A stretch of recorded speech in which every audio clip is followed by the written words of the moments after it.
Creativity is thinking outside the box, right? The pressure this creates when we're songwriting is just crazy. To think that we have to come up with something new and unheard of every time we try and write songs.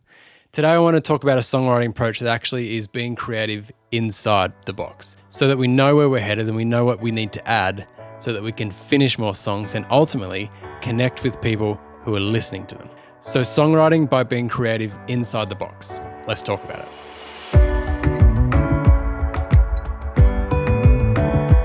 Hey, I'm Craig from the Dot Studio. I'm talking to musicians who want to become artists, musicians who want to have a real go at doing music for a living and to do that without the labels and without a heap of money. And today we're talking about songwriting. So we're going to unpack over the next couple of weeks songwriting and mainly this concept of being creative inside a box. So setting up a bunch of guidelines that we can make sure our songs fit into so that it's easier to write and so that it works and our audience connects with it. And it's all really to do with story. It's all to make sure that our songs are carrying story. So I've got a few concepts that I'm going to go through, and I've actually got a download that you can go along with me. So if you're taking notes, that's awesome, but there'll be a fair bit of stuff over the next couple of weeks.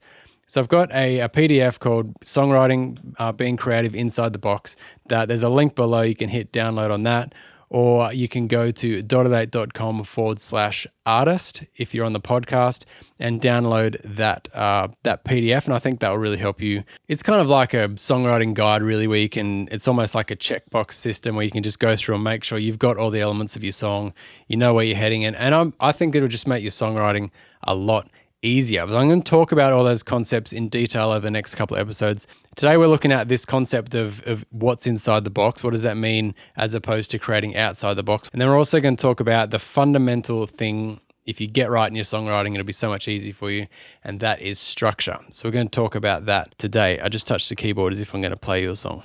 That's when we get to melody. I'm going to show you some stuff on here. Thinking outside the box adds a lot of pressure. And I think maybe we get caught up on that sometimes. When we write a song, we got a chord or a melody or something, and we kind of think, that's not fun enough. That's not creative enough. That's not new enough. That's not groundbreaking, so it's no good. I need to be more creative. I think successful songwriters aren't finding brand new things all the time. They've got a structure that they're working within. They've got guidelines. They've got a box where they can just input new things into that guideline, into that structure, and come out with songs that work for their style and work for their audience. So what this isn't is a formula. I think a formula will always yield the same result. So you can input the same things and get out the same result.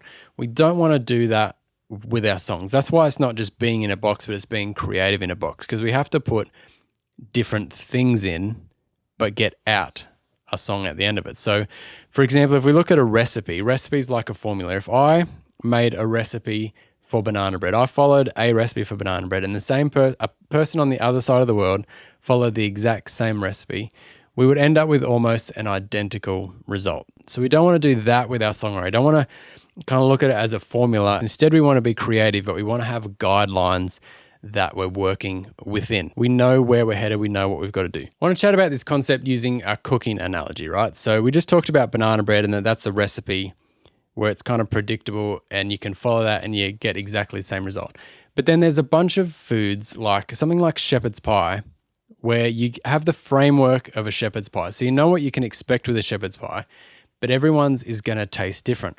So there's something amazing about grandma's shepherd's pie. There's a reason that that's the best shepherd's pie. To get that, she hasn't completely rethought the shepherd's pie. What can I do differently to make the shepherd's pie like no other shepherd's pie? The thing that makes hers the best is the little bits of flavor and the little things that she adds inside the framework of a shepherd's pie. So if you went to two restaurants, if you went to one in New York, say, and one in Melbourne, and you order the shepherd's pie from a cafe there, you're going to get a shepherd's pie in both instances, but they're going to be different because the chef is going to interpret his own flavor and put that into that. But the box, the framework of a shepherd's pie needs to be the same if people are going to order it and feel satisfied. So if the chefs at that point just thought outside the box and they said, okay, how can I make this shepherd's pie completely different? They're going to have to add and take away structural parts of that pie to make it crazy. So maybe you're going to come out with no potato on it. Maybe it's got something different to potato. Maybe they don't use meat or pastry or one of the main components. If they're going to start mucking around with that, we're going to order a shepherd's pie and get something different. It's going to end up being hit and miss. So, if you order something at a restaurant, you want to know that what you ordered is kind of what you ordered. If they just take interpretive, outside the box thinking, what you're going to end up with is going to be hit and miss. Maybe you'll love it. Maybe it'll be fantastic.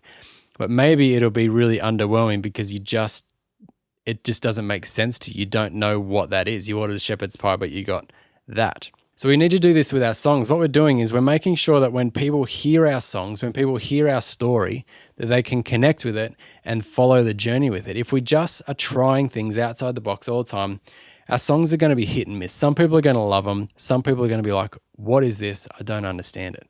And that's why this framework that we're going to talk about is really, really helpful. It just kind of packages it together and makes sure that we can kind of check off, yes, my song has this, it's doing that, it moves this way, it follows story so that our audience can follow story. So how is songwriting in the box more creative than songwriting out of the box?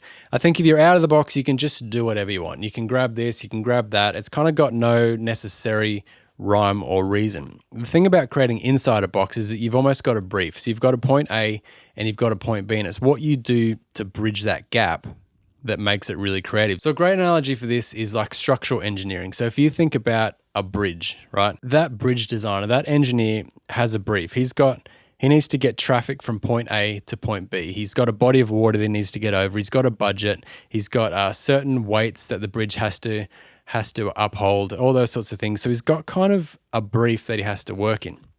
So it's just really, really creative of that engineer to come up with a design that will work for what's needed.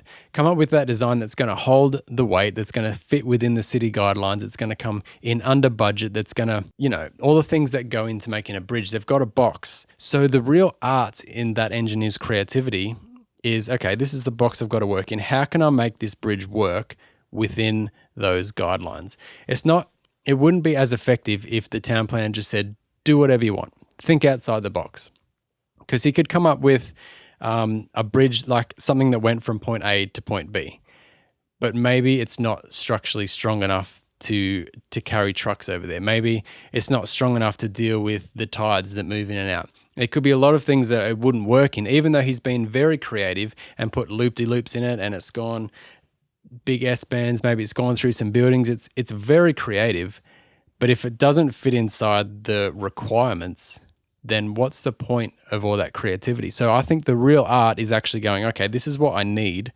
What can I do to make that work? What can I do inside that box of guidelines to actually be creative and make this work? And that's, I think, where real creativity comes from. So this means we've got inputs, right? So we've got lyrics, we've got melody, we've got chords, and our output, our end game, what we're trying to achieve is that people would listen to this, connect with it, like it, share it, buy our albums, all that sort of thing. So we've got inputs and we've got an output. So it's about packaging that up to make sure that our objective, so in the engineer's case, is getting traffic safely across this bridge for the next 100 years, however long they need it to last. Our goal as a songwriter is to get our feelings, our emotions out in music and have people connect and like and become loyal to our music. Here's another way of putting it. I have 3 daughters, right? I have a 10-year-old, an 8-year-old, and a 5-year-old. So for my 2 older ones, what I did is I gave Bailey and Avery an outline of a butterfly, right? On an A4 bit of paper, I gave them the outline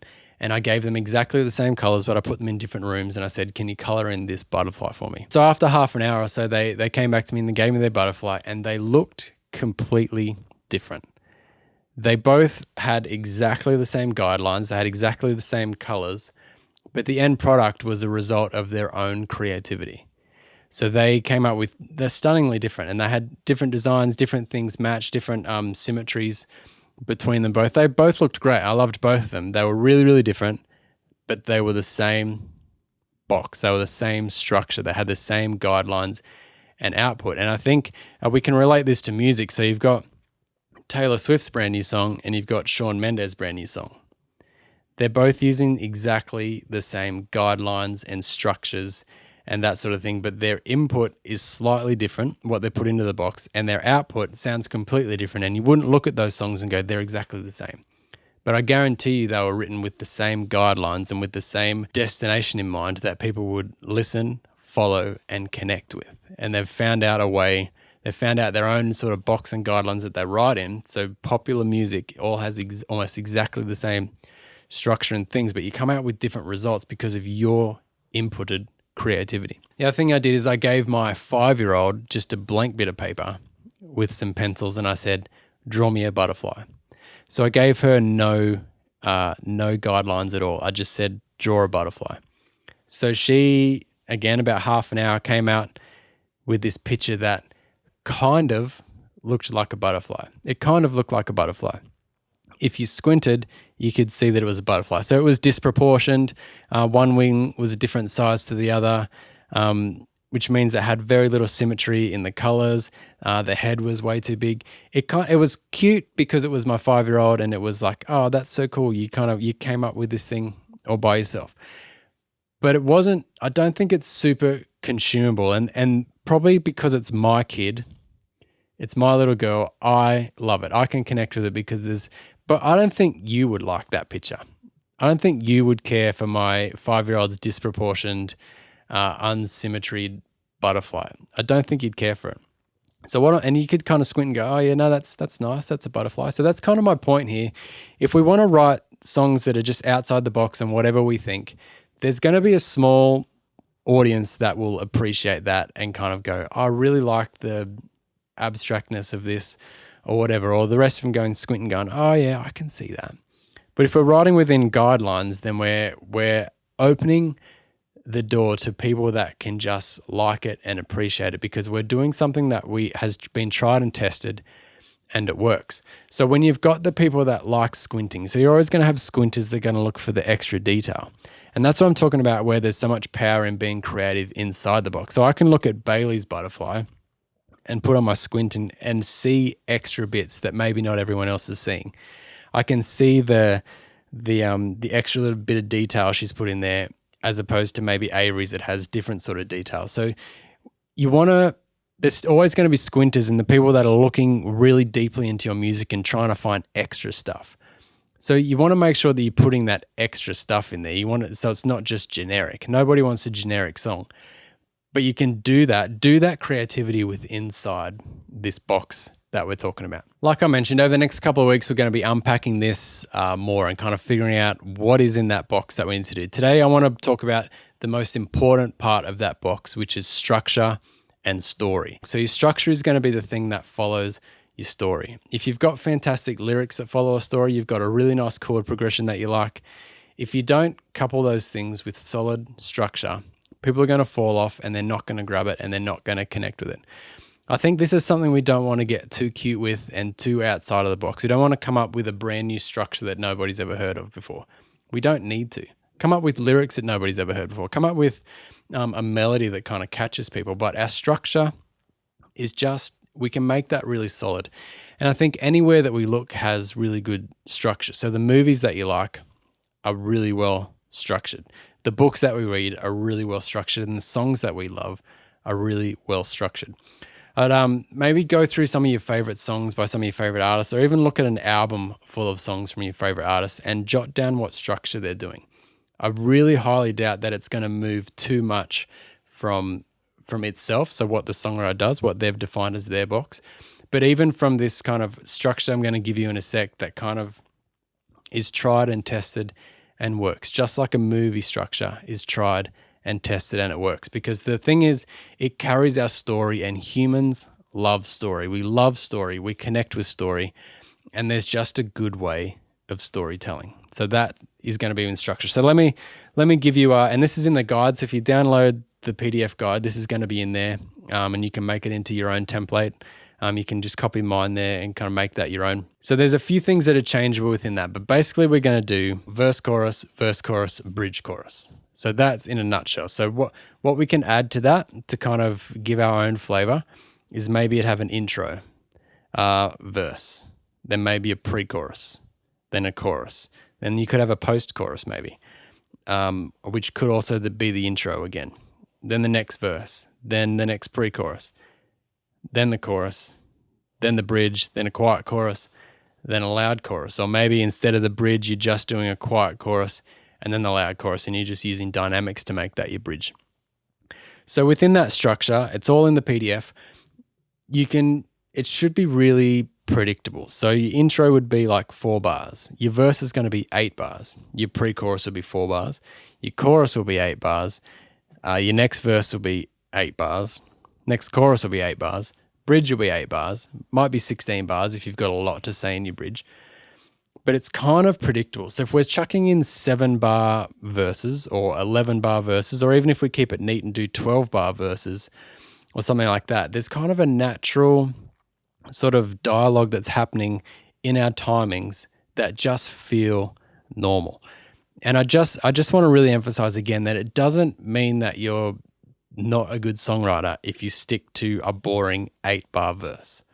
If you write an 8-bar verse, don't think that you need to make that outside the box. That's fantastic. Put that in the box, because the truth is people are going to listen to it and appreciate it. We're not writing songs just for music graduates.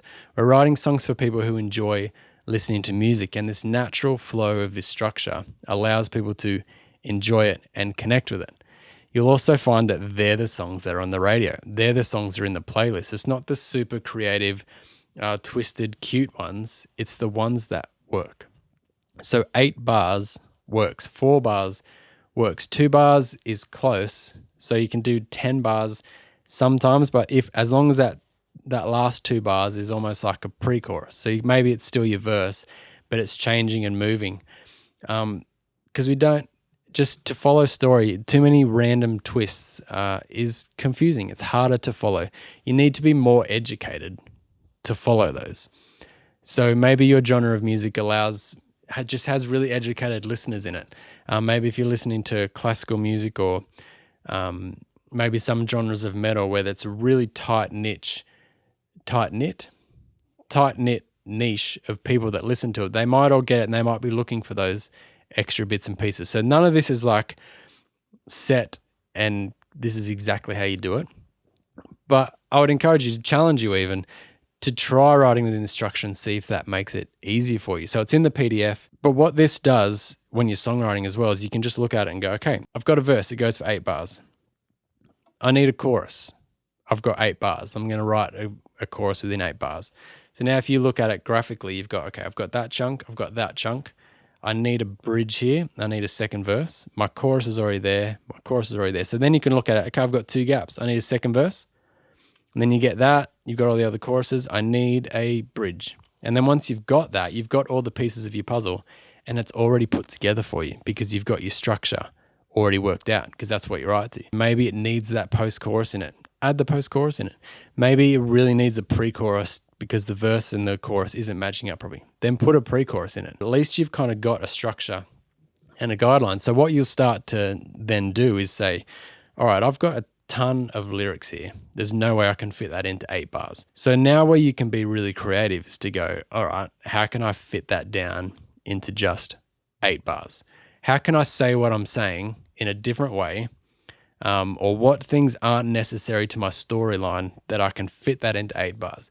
That's going to be a much better use of your creativity than trying to make it last for 12 bars and holding people off from the chorus for that bit longer. It's going to be a much better use of your creativity to rework that into a good structure than it is to just let it flow so that people can hear what you've got to say. That might be a bit challenging. Maybe some of you guys are challenged by this and you don't trust me with that. But maybe just try it. Maybe just chuck in a structure. So when I songwrite, I've got a template set up on the computer that has this structure. There's wiggle room within it, but it's basically set and it just works. If you listen to the popular songs at the moment, you'll notice a structure like this or very similar to this. And the reason this structure works is because it's great story, right? So let's bring this alongside a movie. So verse 1 is our setup. Verse 1, we meet the characters and we start to understand a bit about who they are. Chorus 1 is that first incident. This is what makes the movie, right? So we got a character, but what's happening to them that makes this story worth listening to? All right, this isn't Big Brother where we're just watching somebody live. There's an incident. There's something that is happening, right? So that's our first chorus. So from then, the journey kind of develops. So now we learn about this character in context with what's happened in that incident. So the movie is now following the journey of basically how's this character reacting to what's just happened. Chorus 2 is kind of where the movie kind of gets to that kind of crux point, and the thing that they've been chasing, they now find again. They run into it again, or they encounter what they were looking for, or whatever, which is chorus 2. And then the movie takes a twist. Then we find out it was actually his father, that twist. So that happens in the bridge where we change it, we come in from a different perspective, but then we get back to the final chorus, that final part where he actually finds himself, becomes the hero, solves the problem. So verse 1, chorus, verse 2, chorus, bridge, chorus. It's the same as all our favorite movies. It's the same as all our favorite books. And that's what I mean by it just follows story to do it that way. So if you do verse, chorus, bridge, finish, then you're finishing on a change bit. You've set up a whole lot of story and waited for people to come to the chorus. They finally got there, and then it just changes. So this kind of flow is really important with structure. If we do verse 1, chorus, verse 2, verse 3, verse 4, chorus, you got this really long middle bit where we're like, come on, show us. Or if you miss a bridge altogether, it's like, oh, well, that happened. Okay. So it's that twist that kind of really draws us in. So trust me with this structure.